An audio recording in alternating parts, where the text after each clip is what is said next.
আসসালামু আলাইকুম। আজকে আমরা মাইক্রোসফট ওয়ার্ডের গুরুত্বপূর্ণ বিষয় নিয়ে আলোচনা করব।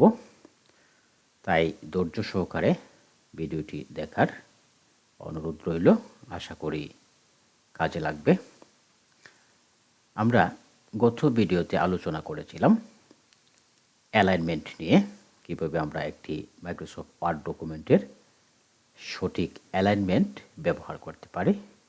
আর আমরা আজকে আলোচনা করব কিভাবে একটি মাইক্রোসফট ওয়ার্ড ডকুমেন্টের কেস চেঞ্জ করতে পারি এবং কিভাবে নাম্বারিং ব্যবহার করতে পারি এবং বুলেটের ব্যবহার করতে পারি। তাছাড়াও আরেকটি গুরুত্বপূর্ণ বিষয় থাকবে আজকের আলোচনায়, সেটি হলো কিভাবে আমরা একটা পেজের কালার চেঞ্জ করতে পারি। আমরা কিন্তু গত ভিডিওতে আলোচনা করেছিলাম ব্যাকগ্রাউন্ড নিয়ে, টেক্সটের ব্যাকগ্রাউন্ড কীভাবে চেঞ্জ করা যায় এবং টেক্সটকে কীভাবে হাইলাইটস করা যায় সেই বিষয়টি নিয়ে আজকে আমরা দেখব কীভাবে সম্পূর্ণ একটি পেজের কালার কীভাবে আমরা চেঞ্জ করতে পারি। তাই চলুন শুরু করা যাক আজকের মূল আলোচনাটি। প্রথমেই আপনারা এখানে একটু লক্ষ্য করুন, এখানে আমি একটা হেডলাইন দিয়েছি, how to change case, bullet, numbering এবং ব্যাকগ্রাউন্ড। কীভাবে আমরা কেস চেঞ্জ করব, বুলেট ব্যবহার করব, নাম্বারিং ইউজ করব এবং ব্যাকগ্রাউন্ডটা কীভাবে চেঞ্জ করব। আমি যদি এই হেডলাইনটাকে সিলেক্ট করি, সিলেক্ট করার পর দেখুন আমরা খুব সহজে এখানে কিন্তু সব ক্যাপিটাল লেটারে লেখা রয়েছে। এটা আমরা কীভাবে এই লেটারগুলোকে চেঞ্জ করতে পারি, দেখুন এটা কি বলা হয় কেস চেঞ্জ।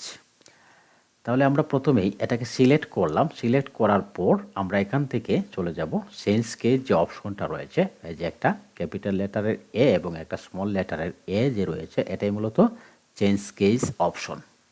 এখানে একটা ক্লিক করব, অর্থাৎ এই লেখাটার এই অপশনটার ডান পাশে দেখুন ছোট্ট করে একটা ড্রপডাউন চিহ্নর মতো রয়েছে। এই ড্রপডাউন চিহ্নর উপরে যদি আমরা ক্লিক করি তাহলে দেখুন এখানে আরও কয়েকটা অপশন চলে আসছে। আমি যদি প্রথমে এটাকে লোয়ার কেসের উপর ক্লিক করি, দেখুন প্রত্যেকটা ক্যারেক্টার কিন্তু লোয়ার কেস হয়ে গেল, অর্থাৎ প্রত্যেকটা লেটার কিন্তু কি ছোটো হাতের হয়ে গেল। এখন আমি চাচ্ছি যে না, এটা তো আসলে হচ্ছে না, আমার প্রয়োজন কি সেন্টেন্স কেস। তাহলে দেখুন এইখানে যদি সেন্টেন্স কেসের উপর ক্লিক করি তাহলে কিন্তু শুধু সেন্টেন্সের প্রথম অক্ষরটা বড় হাতের হবে, বাকি সব ছোটো হাতের হয়ে যাবে। দেখুন আমি ক্লিক করছি, দেখুন শুধু প্রথম অক্ষরটা ক্যাপিটাল লেটার হয়েছে, বাকিগুলো কিন্তু সব স্মল লেটার হয়ে গেল। তো এই কাজটা করতে হলে প্রথমে কিন্তু আপনার যতটুকু এরিয়াতে করবেন ততটুকু এরিয়াকে সিলেক্ট করে নিতে হবে। সিলেক্ট করলাম, আবার আমরা দেখব কীভাবে আমরা ক্যাপিটালাইজেশন ইস ওয়ার্ড, অর্থাৎ প্রত্যেকটি ওয়ার্ডের প্রথম অক্ষরটা কীভাবে আমরা ক্যাপিটাল লেটার করতে পারি। দেখুন এখানে যদি আমি একটা ক্লিক করি, ক্যাপিটালাইজেশন ইস ওয়ার্ডের উপর যদি ক্লিক করি তাহলে দেখুন প্রত্যেকটা লেটারে কিন্তু বড় হাতের বা ক্যাপিটাল লেটার হয়ে যাচ্ছে। যাই হোক, এটা আমরা যেহেতু হেডলাইন তাহলে আমরা এটাকে কী করব, আপার কেস করে দেব। এখান থেকে যদি আপার কেসের উপর ক্লিক করি তাহলে দেখুন প্রত্যেকটা লেটারে কিন্তু ক্যাপিটাল লেটারের হয়ে গেল।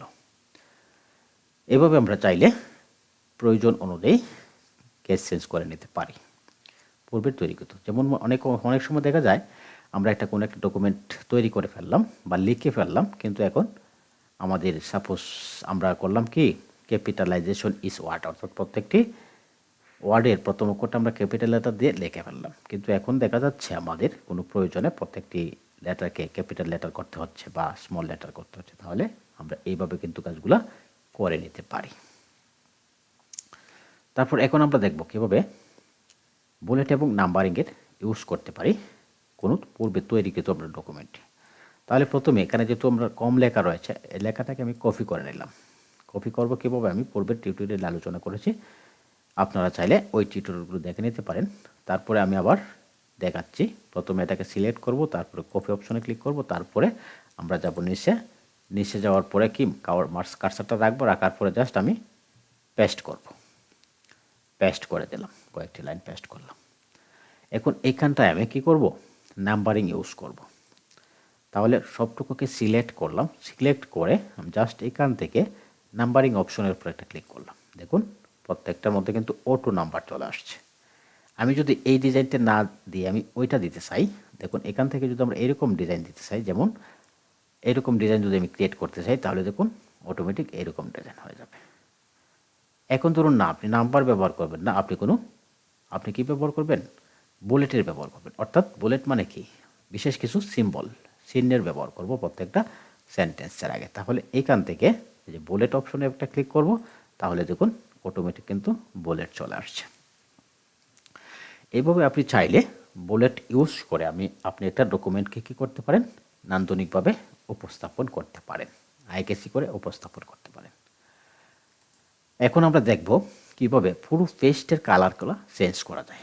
আগে আমরা দেখেছিলাম, যেমন ধরুন ব্যাকগ্রাউন্ড কালার কীভাবে ইউজ করেছিলাম, এখানে এটা সিলেক্ট করে এখান থেকে আমরা একটা কালার ইউজ করেছিলাম। দেখুন এটা এরকম, দেখুন এই কালারটা কিন্তু সম্পূর্ণ পেজের মধ্যে হয় না, শুধু হয়েছে কোথায়, শুধু হয়েছে টেক্সট বা আমরা যতটুকু এখানে পেজটার যতটুকু মার্জিন রয়েছে এই মার্জিনের ভিতরে, মার্জিন এরিয়ার ভিতরে কিন্তু এই কালারটা ক্রিয়েট হবে।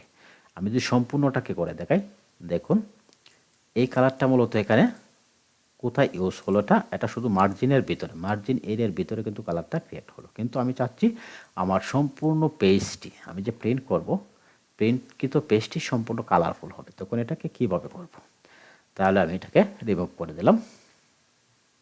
রিমুভ করার পরে দেখুন আমরা কিভাবে সম্পূর্ণ একটা পেজের কালারটা পরিবর্তন করতে পারি। সম্পূর্ণ কালার যদি পরিবর্তন করতে চান তাহলে আপনি চলে যেতে হবে অন্য একটি মেনুতে। সেই মেনুটি হচ্ছে এই যে ডিজাইন মেনুতে চলে যাব। উপর থেকে আমরা এই ডিজাইনে চলে যাব। ডিজাইনে চলে যাওয়ার পরে দেখুন একদম বাম পাশে রয়েছে পেজ কভার, পেজ বর্ডার রয়েছে।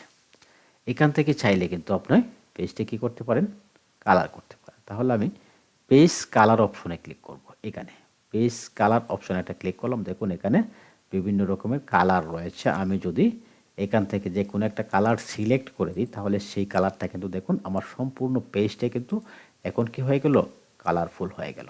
দেখুন সম্পূর্ণ পেজটাই কিন্তু আমার কালারফুল হয়ে গেল। দেখুন এরকমভাবে কিন্তু আপনি একটা পেজকে কালার করে নিতে পারেন। এখানে আরও কিছু বিষয়, ইম্পর্টেন্ট বিষয় রয়েছে, এগুলো আমরা পরবর্তী টিউটোরিয়ালে আলোচনা করব। বাই দ্য বাই আজকে আমি এই বিষয়টি এখানেই সমাপ্ত করতে চাচ্ছি। যাই হোক, ধন্যবাদ সবাইকে ধৈর্য সহকারে ভিডিওটি দেখার জন্য। হ্যাঁ, তার আগে একটি কথা, আপনি যদি আমার চ্যানেলটি এখনও সাবস্ক্রাইব করে না থাকেন তাহলে অবশ্যই আপনি সাবস্ক্রাইব করে ফেলুন। সাবস্ক্রাইব বাটনে ক্লিক করে বেল আইকনটি বাজিয়ে দেন।